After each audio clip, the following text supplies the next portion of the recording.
We're bringing people together to fight for the right to vote. It's as simple as that. Democracy is under attack in the state of Texas as it is across the entire country. We saw it on January 6th, the insurrection.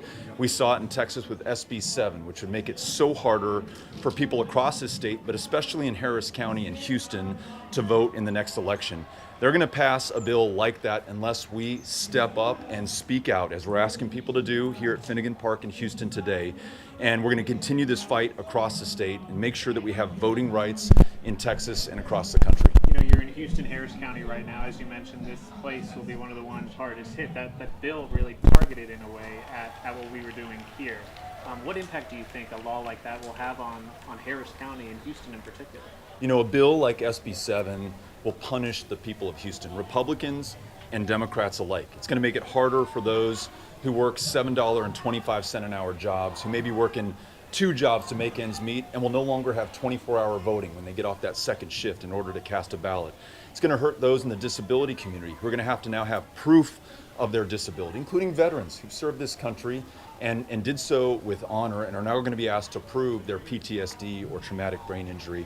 And it's particularly going to hurt communities that depend on the sanctity of the ballot box, because Texas will now reserve the right to overturn elections going forward. So the people of Houston, the people of Texas need to stand up and fight back. That's how we stop the next SB 7, and it's how we pass federal voting rights legislation known as the For the People Act that would roll back these voter suppression measures and open up the ballot box to every eligible voter. What are you hearing from folks along your tour in different cities across the state? You know, I was just in Longview last night, Texarkana the night before that. I was in Little Rains County, the 4th smallest county in the state of Texas, and folks are fired up from both sides of the aisle. They want to make sure there's accountability for the insurrection. They want to make sure that their ballot cast will count, and they want to make sure that we have free and fair elections in the United States. So I think folks are doing this state proud.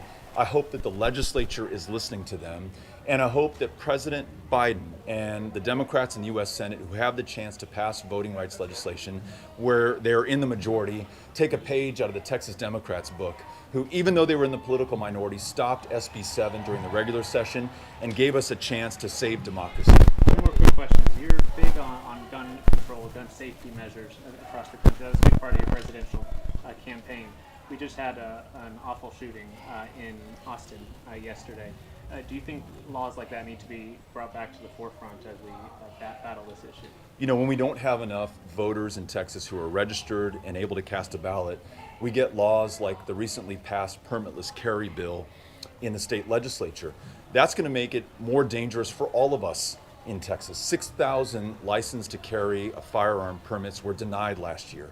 That's why law enforcement and police chiefs across the state are against it, but those legislators aren't listening to the voters because so many voters have been disenfranchised and because political donors have such sway, including the NRA, over the decisions they make. When we return power to the people by getting obstacles out of the way when we want to access the ballot box, then you get good legislation that protects people, saves lives, and ensure that we reach our potential and our promise as a state.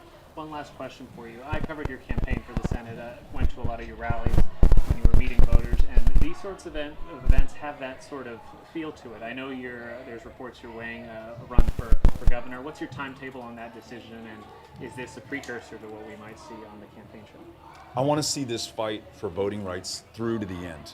There's nothing more urgent or important before us than saving this democracy.